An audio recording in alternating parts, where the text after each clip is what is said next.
Hey all, so war is back. We have a new tactic, both on defense and offense, new map, reorganized.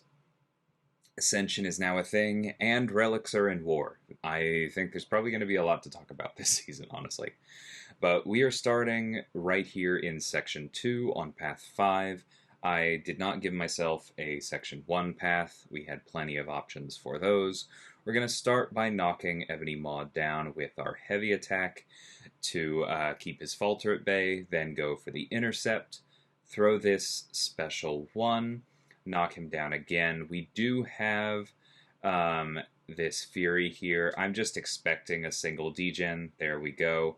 If I had been a little bit more on top of the withers, then I wouldn't have taken any damage at all, but that was 30% of the total there because I had 2 debuffs up.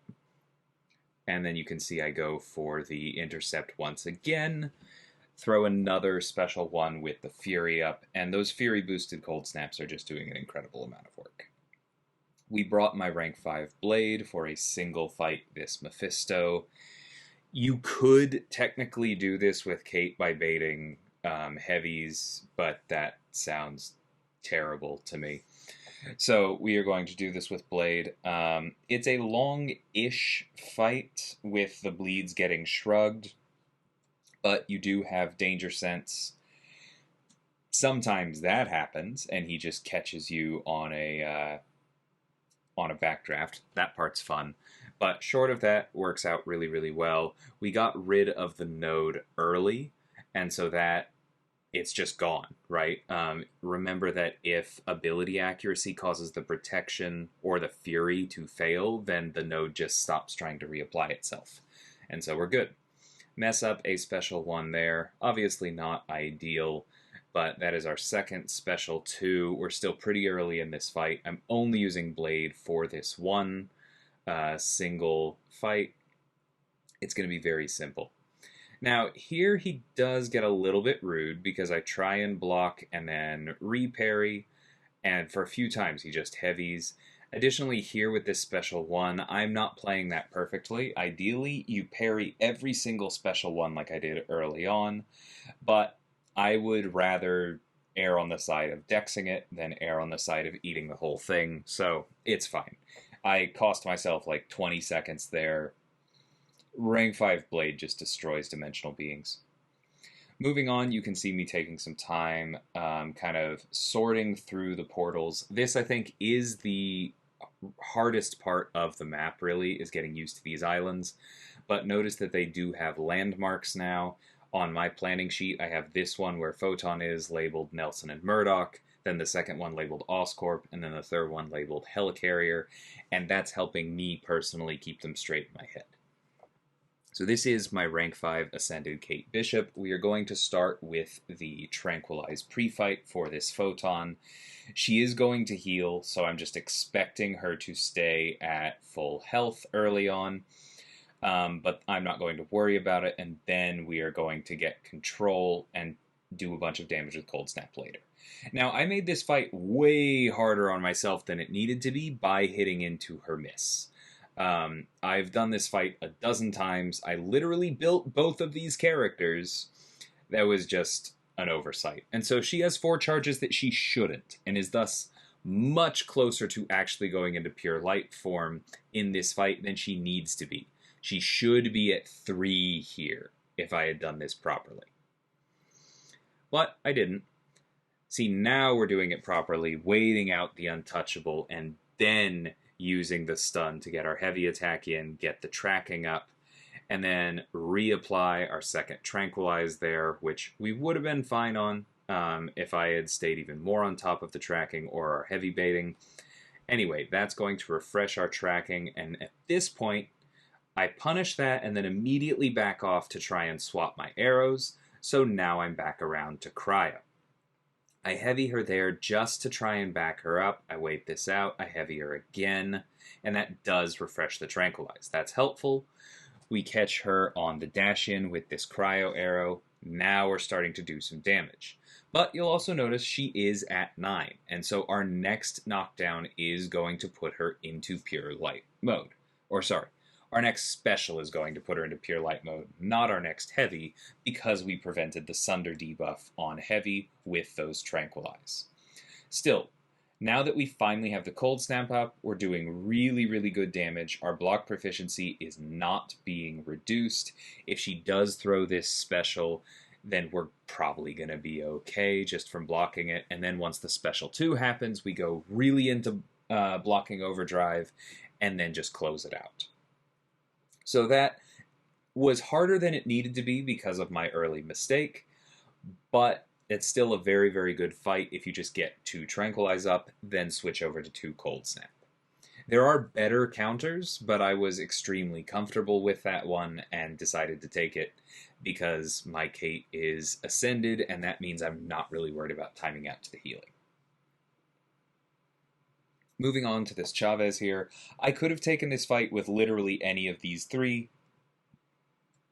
It's not a big deal anyway, but personally, I like fighting America Chavez with Quicksilver because you just don't worry about the dimensions at all. Technically, with this tactic, you don't worry about the dimensions anyway with anybody against Chavez because the Withers are going to just hard shut her down anywhere on the map this season. So that part's very nice, but I'm basically just getting at the fact that I am very comfortable with Quicksilver versus Chavez, and so that is why we're doing this. It's going to be our usual. We're going to try and build up to a big cash out and then finish her. I'm not really going out of my way to make more progress towards terminal velocity, though.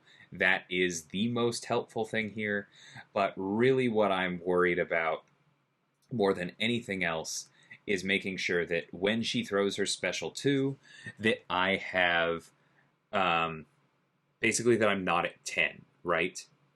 That's the important part. And when I say 10, I mean 10 on Bubble Shield. Because I want to be able to block that first hit. See, there we go. We just completely get rid of her dimensions. She's going to get another one here, but then we dex and it's gone. I want to be able to block that first hit. See, there we go. She uses her unblockable hit. Now I know I can push her to a special 2 again and not worry about eating the whole thing. There we go. Block, dex, dex. We take a little bit of extra block damage because Bubble Shield is still reducing our block proficiency, but as long as we play around that 10th hit and don't mess up the actual unblockable, then it's a pretty simple fight. You do have to be comfortable playing around Root, but like I said, anyone with the attack tactic can take Chavez this season, so you shouldn't really worry about that. Moving on to Mangog, I've seen MP Blaze do this fight with his rank 5 Quicksilver, but I have never had reason to do it myself before because I've always just been able to use Reed, who I really, really like for it, but Reed is not tactic, and Quicksilver is. And you really, really, really want to use the tactic this season against tactic defenders. So we head in with Quicksilver, and the goal here is just to keep our Withers up and make sure that we are not pushing him to special 2, right? Like, we can have it happen once or twice. I'm not really worried. If it happens when we're in terminal velocity and we can full dex it, then cool. That was pretty funny, actually, getting parried and then using Quicksilver's evade to get out of it. Not super fun when the AI parries you, but he does at least have some resistance to that. But yeah, our focus here is just maintaining Withers as we continue to stack Whiplash. You'll notice we are keeping his power decently under control. That's going to get worse and worse as Aspect of Evolution gets away from us. And of course, we're not really fully shutting down the passive power gain because of the extra on this node. No amount of Withers is really going to help us with that. But we are blunting it very, very significantly. Quicksilver does have really strong Withers combined with the tactic. It's going to allow us to be fine. Additionally, the slow that Quicksilver has access to means you don't really have to worry about Mangog going into his super mode. And then we're going to go ahead and detonate these into a special 2. It's not going to kill him, but it's going to do a really good chunk of damage, continue to get us closer to terminal velocity. I almost said pure light form. Too many characters with modes. Now, we could have just thrown that special 2 and then built right back up to this special 1 again and done it all in one go. But honestly, I just don't think that that's particularly important when we know that this is going to kill anyway. So as you see, I think I go for it here. Yep, now we're in terminal velocity.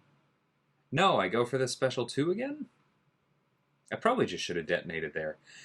But, you know, with Quicksilver, that's kind of the thing. Sometimes you don't really feel super confident in whether you have enough whiplash to kill, and so you go a little further like I did there. Either way, very controlled fight. Would happily do that again. Probably will be doing that again a number of times this season, because I imagine we'll keep seeing him there with Spider-Man 2099 banned. Here you see me have a bit of a brain fart. I wanted to just double check all the nodes, make sure that they didn't change from last season. We instantly trigger Conflictor, of course, because we have so many debuffs, but then see what happens here when we trigger it the second time with 9 withers up, and we just completely drain Longshot's power. And if I remember correctly, I think this whole fight goes that way, and I don't think he ever throws a special. Or if he does, he throws like 1. Additionally, all of these non-damaging debuffs are just going to completely shut down Longshot's karma. We're not going to have to worry about him putting bad karma on us and siphoning away some of our power. We're also not going to have to worry about him going into Pure of Heart and getting his extra abilities. So this is just a really, really good counter. You are going to take more block damage because of the Prowess Puncture, but you are also pretty much always going to be able to parry, so you don't have to worry very much. Close it out there with a detonation and a special 1, and we are good. Boss was already down because the boss is no longer linked, which is another beautiful thing, just making coordination easier on this map, and that was our war. We did have 3 deaths in Battle Group 3, definitely shaking off some rust. We'll try and pick it up from there, but as an alliance, we did win. Battle Group 3's defense also held the line. Shout out to my fellow officer and fellow employee at Kabam Na for doing a great job with defense. That is really his forte more than mine. And yeah, we head on into the second war of the season with a victory. Really liking the feel of this map. There are kinks to be worked out. Those portals can be that much clearer. I mentioned the landmarks and those helped me, but we can do even better. But all that said, like already the coordination is feeling significantly easier to me with different people's boosts and time zones and all that, and that is really, really nice. So until next time, thanks so much for watching, and take care.